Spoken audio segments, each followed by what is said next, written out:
Nephilim, makhluk raksasa yang muncul dalam berbagai teks kuno, telah lama menjadi pusat misteri dan spekulasi. Dalam kitab Kejadian, Nephilim digambarkan sebagai anak-anak dari anak-anak Tuhan yang menikahi wanita manusia.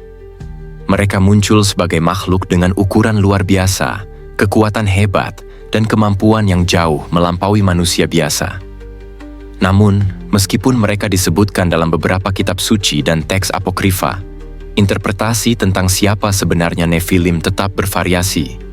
Dalam mitologi Yahudi, mereka diyakini sebagai hasil dari hubungan antara malaikat yang jatuh dan manusia. Sementara dalam pandangan Kristen, mereka dianggap sebagai makhluk yang memperburuk keadaan dunia sebelum banjir besar, berkontribusi pada kerusakan dan kehancuran moral. Beberapa sarjana percaya bahwa Nephilim mungkin bukan sekadar makhluk fisik, tetapi juga simbol dari kekuatan gaib atau pengetahuan yang melebihi batas manusia, yang bisa jadi merupakan peringatan akan dampak negatif dari kekuasaan yang tidak terkendali. Selain itu, konsep makhluk raksasa ini tidak terbatas pada satu tradisi budaya saja. Dalam banyak mitologi kuno lainnya, termasuk Mesopotamia dan Yunani, kita juga menemukan cerita tentang raksasa atau dewa-dewa yang memiliki kekuatan luar biasa dan mampu memengaruhi tatanan dunia. Dalam mitologi Yunani, para Titan merupakan contoh makhluk raksasa yang menandingi para dewa Olympus. Hal ini menunjukkan bahwa gagasan tentang makhluk raksasa atau entitas dari dunia lain yang berperan besar dalam sejarah manusia muncul di banyak belahan dunia. Cerita tentang Nephilim yang meresap dalam berbagai kebudayaan menunjukkan bahwa kisah-kisah ini mungkin lebih dari sekadar dongeng. Ada pesan tersembunyi yang ingin disampaikan mengenai kekuatan, kejatuhan, dan potensi destruktif dari makhluk dengan kekuatan yang jauh melampaui kemampuan manusia. Melalui kisah mereka, kita diberi gambaran tentang bagaimana manusia mencoba memahami ancaman dari kekuatan luar biasa yang tak terjangkau oleh akal sehat. Dalam konteks ini, Nephilim bukan hanya makhluk dalam legenda, tetapi juga simbol dari ketakutan manusia akan kekuasaan yang lebih tinggi dan tak terkendali. Mungkin itu sebabnya mereka terus menjadi bagian penting dari mitologi kuno yang hidup dalam budaya-budaya yang berbeda, meskipun dunia modern kini jarang mempercayai sepenuhnya eksistensi mereka.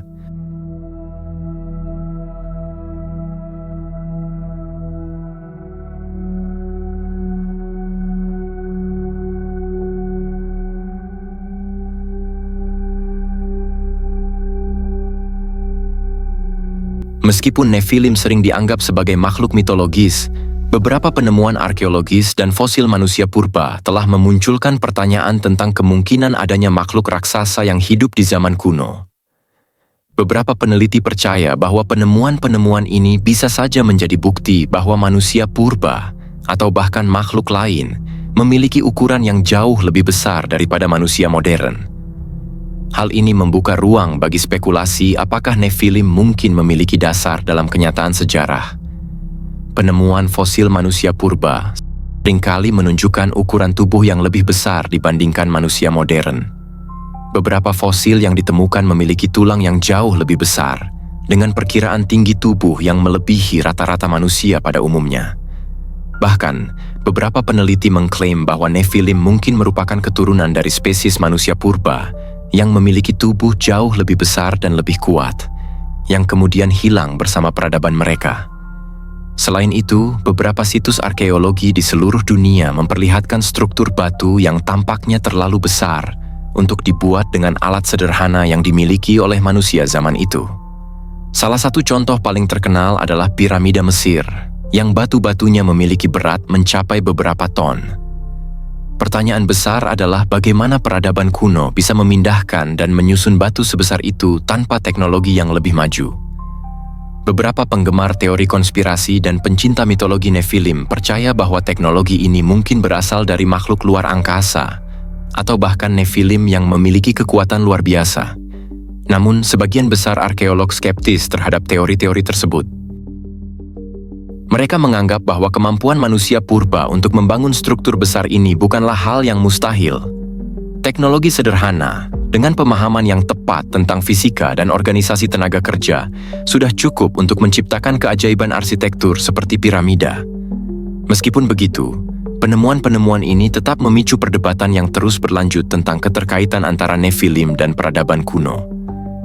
Secara keseluruhan, meskipun bukti arkeologis yang ada belum membuktikan secara langsung keberadaan Nephilim, beberapa penemuan ini menunjukkan adanya misteri yang belum sepenuhnya terpecahkan. Apakah Nephilim adalah makhluk mitologis, ataukah mereka adalah simbol dari peradaban yang lebih maju? Jawaban atas pertanyaan ini mungkin akan tetap menjadi teka-teki besar dalam dunia arkeologi dan sejarah.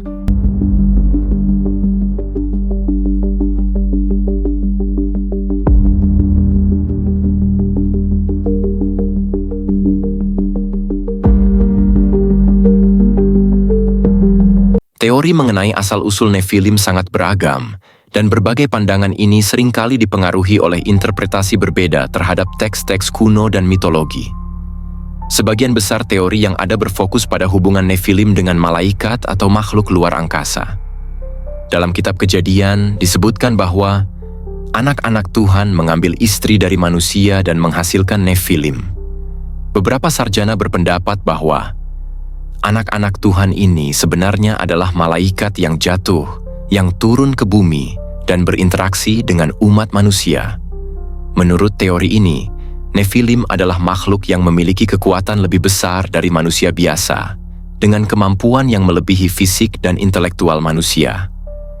Mereka mungkin membawa pengetahuan yang lebih tinggi, yang mungkin berasal dari dunia gaib atau alam semesta yang lebih tinggi. Namun, banyak orang yang menganggap bahwa pandangan ini lebih berkaitan dengan mitos moral dan peringatan tentang keburukan akibat hubungan antara yang ilahi dan yang manusiawi, yang menyebabkan kerusakan besar di bumi. Teori lain yang berkembang adalah bahwa Nephilim merupakan hasil dari eksperimen genetika atau interaksi manusia dengan makhluk dari luar angkasa. Dalam pandangan ini, Nephilim adalah makhluk yang diciptakan oleh peradaban kuno atau entitas luar angkasa yang ingin menciptakan makhluk dengan kekuatan fisik yang luar biasa. Beberapa penggemar teori astronot kuno berpendapat bahwa kunjungan makhluk luar angkasa pada masa lalu memengaruhi genetik manusia dan menghasilkan keturunan raksasa ini. Sebagian pihak lain berpendapat bahwa Nephilim bukanlah makhluk fisik, melainkan simbolisme dari kekuatan besar yang melampaui batas manusia. Dalam hal ini, mereka bisa jadi mencerminkan ambisi manusia untuk melampaui batas-batas fisik dan spiritual, atau bahkan bisa menjadi metafora untuk pengetahuan yang hilang, atau bahkan teknologi yang lebih maju dari zaman kuno yang kemudian hilang bersama peradaban mereka.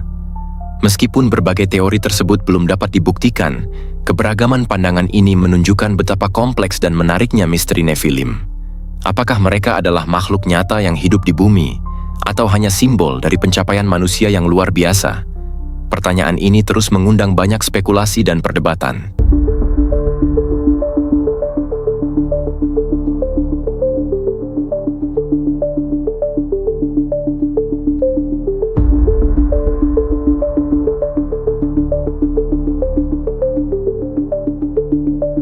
Nephilim tidak hanya dikenal dalam konteks mitologi, tetapi mereka juga diyakini memiliki peran besar dalam kehidupan masyarakat kuno. Dalam banyak cerita, mereka bukan hanya sekadar makhluk fisik yang menguasai dunia, tetapi juga pengajar atau pembawa pengetahuan. Kitab Henokh, salah satu teks apokrifa, menggambarkan bagaimana Nephilim mengajarkan manusia berbagai keterampilan, seperti pertanian, pembuatan senjata, dan astrologi.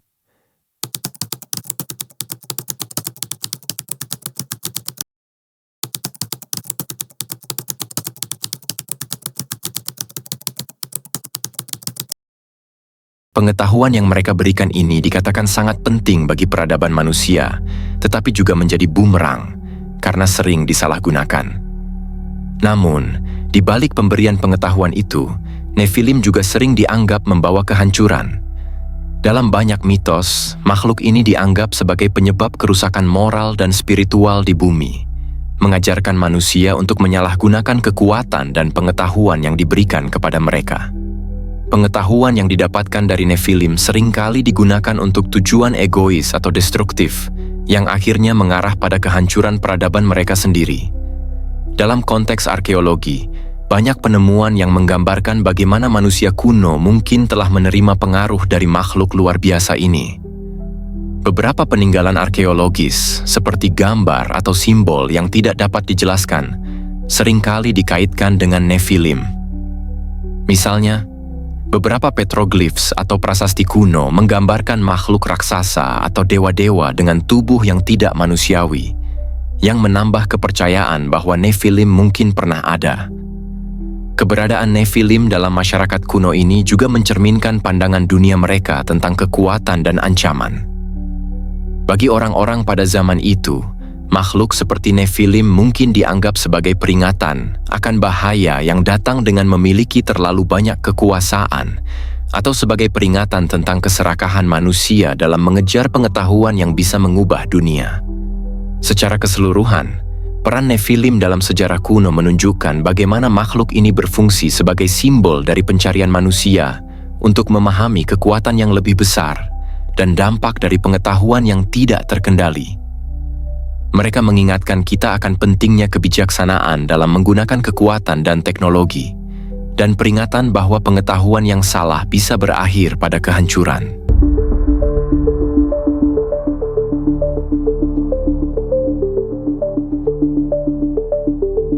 Nephilim tetap menjadi salah satu misteri terbesar dalam sejarah dan mitologi. Apakah mereka makhluk raksasa yang hidup di zaman kuno, ataukah mereka hanya simbol dari kekuatan besar yang dapat merusak? Tidak ada jawaban pasti untuk pertanyaan ini, namun kisah mereka tetap menginspirasi dan menggugah rasa ingin tahu banyak orang hingga hari ini. Dari mitologi kuno hingga penelitian arkeologis modern, Nephilim terus menjadi bahan perdebatan dan spekulasi yang menarik. Dalam banyak budaya, Nephilim seringkali berfungsi sebagai simbol dari kekuatan yang tak terkendali, pengetahuan yang terlalu jauh di luar batas manusia, dan akibat dari ambisi yang melampaui kemampuan kita. Mereka bukan hanya makhluk mitologis, tetapi representasi dari peringatan moral yang telah mengilhami berbagai generasi untuk berpikir lebih dalam tentang kekuatan dan tanggung jawab. Sementara bukti fisik mengenai keberadaan Nephilim tetap tidak dapat ditemukan, jejak mereka tetap hidup dalam cerita dan legenda. Keberadaan mereka dalam banyak budaya menunjukkan bahwa mereka memiliki pengaruh yang jauh lebih besar dari sekadar cerita rakyat. Mereka mungkin mewakili pencarian manusia akan pengetahuan dan pemahaman lebih dalam tentang dunia ini. Apakah Nephilim benar-benar ada di dunia ini, atau hanya figuran dalam mitos? Mereka tetap menjadi salah satu misteri yang paling menarik untuk dieksplorasi. Seiring dengan berlanjutnya pencarian ilmiah dan studi tentang sejarah kuno, kemungkinan besar kita akan terus menemukan hal-hal baru yang mengungkap lebih banyak tentang Nephilim dan peradaban yang mungkin pernah ada.